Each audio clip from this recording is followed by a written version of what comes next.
विरोध करें, राष्ट्र के प्रति समर्पित रहें। कि विस्तार में जाते हुए मैं कहूंगी कि मेरे सभी प्रश्नों का एक ही उत्तर है, भ्रष्टाचार।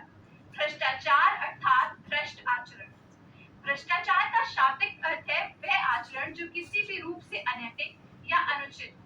यह वह भारत है जहां हम कहते हैं कि हम अंगुल काटकर ऋषियों के चरणों में अर्पित करते हैं।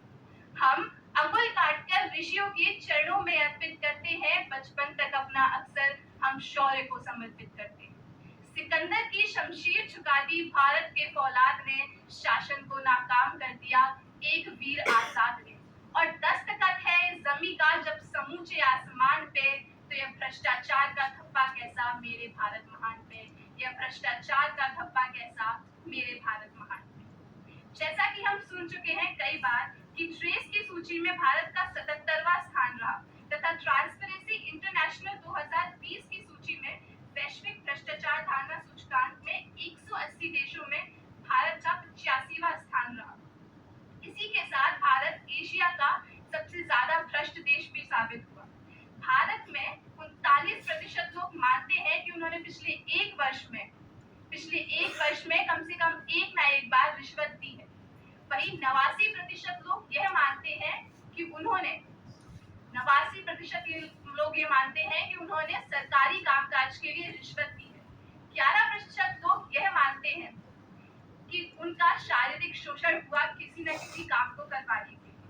आज भ्रष्टाचार राजनीति से लेकर शिक्षा प्रणाली हर जगह अपनी जड़ें पसारे हुए है।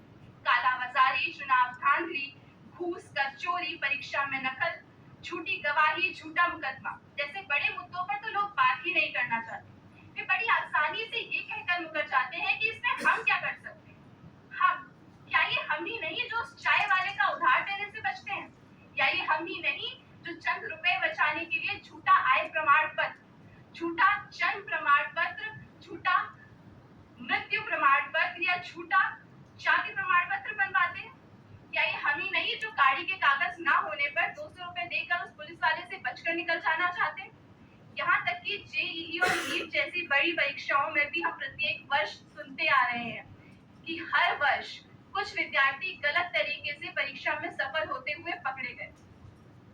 यहाँ तक कि कभी शिक्षक भर्ती का पेपर लीक हो जाता है या फिर मंजू देवी की जगह रामलाल पेपर देते हुए मिल जाता है।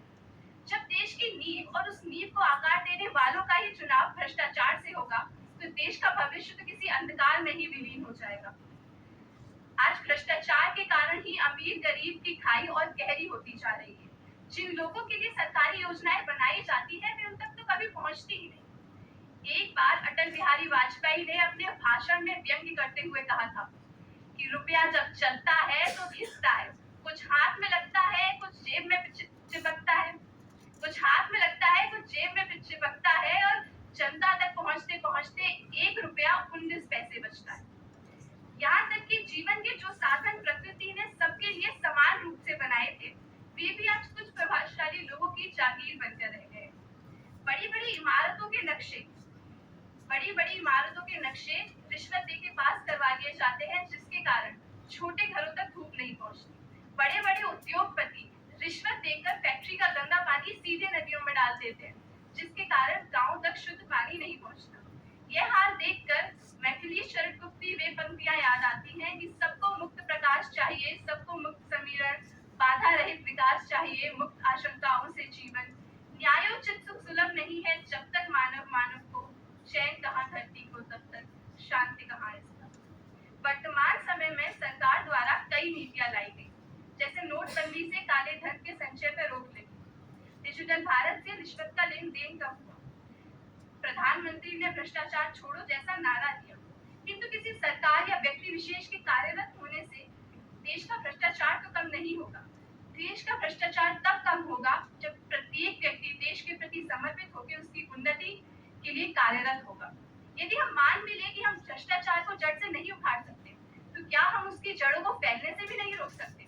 इसमें एआई प्रमुख भूमिका निभा सकता है, जैसे कि चाइना में भी एआई का प्रयोग करके भ्रष्टाचार पर रोक लगाई गई।